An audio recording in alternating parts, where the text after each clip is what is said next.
At huwag na huwag mong kakalimutan. Sarap. Mabuhay. Uy, baby, huwag ka niyan. Tigilan mo yung negative self-talk mo, ha? Di ba dati, ang dami din natin mga problema na feeling natin, yun na yung katapusan ng mundo. Pero hindi, di ba? Buhay pa tayo, andito pa tayo, humihinga. Nakikilala pa natin yung sarili natin. Gagat-gagatahan. Nagmamahal. Pinky promise talaga. It will get better. At huwag na huwag mong kakalimutan. Ang sarap-sarap. Mabuhay. Uy, baby, huwag ka niyan. Tigilan mo yung negative self-talk mo, ha? Di ba dati, ang dami din natin mga problema na feeling natin, yun na yung katapusan ng mundo. Pero hindi, di ba? Buhay pa tayo, andito pa tayo, humihinga. Nakikilala pa natin yung sarili natin. Gagat-gagatahan. Nagmamahal. Pinky promise talaga. It will get better. At huwag na huwag mong kakalimutan.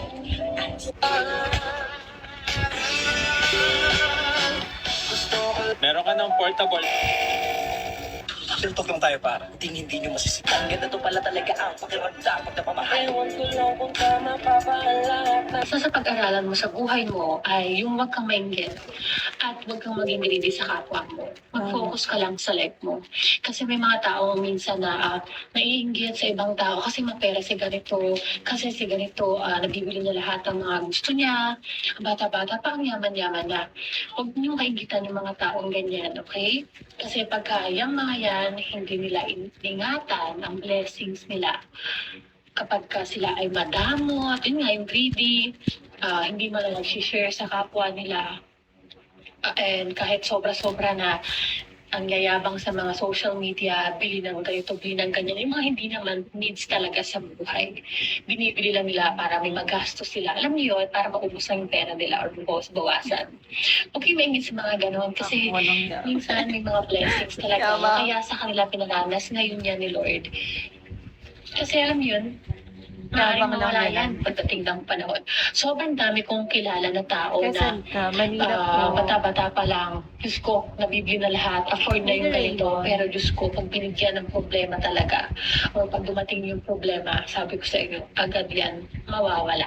So, marami ako dito mga kilalang content creator na ang yayabang kasi nga kumikita sila ng pera. Kumbaga, I-insert mo lang siya dito. I-insert mo dito. Ano ka ba? The more hinahawakan mo pa yung galit sa puso, ikaw ang talo.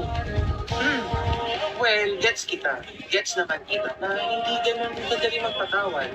Lalo na nung kabataan ko, hindi rin ako gusto ko makaganti. Hindi pwede to. Kailangan kong makabawi. Kaya ngayon, siguro dahil abilis ko na rin papagod sa bagay. At saka gusto ko kasi gumaan yung Oras buhay ko. ako. Ayoko na may bit-bit na bigat. Hindi, nilalagay ko na. Binibitawan ko na to. Hindi siya ganun kadali and it takes a lot of wisdom and faith na magpatawad. Pero kasi ang goal nun, deep within ay gumaan yung buhay mo. Gumaan yung soul mo. Kasi ikaw lang din na mahihirapan. Marami ka pang pwedeng magawa at marami pang pwedeng mangyari sa'yo. Hindi naman matatapos ang buhay mo sa kwentong yan.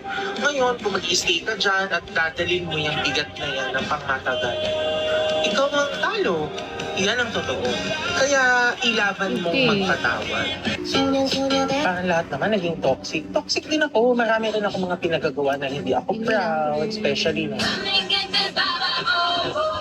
Hindi pala lahat ng umaakyat ng bundok gusto marating yung pinakamataas. Natutunan ko yon sa mga pulag. May mga huminto kasi pagod na. May mga piniling bumalik kahit kaya pa. May mga nakaabot ng pero hindi pa rin tinuloy magsabit. Sa loob-loob ko,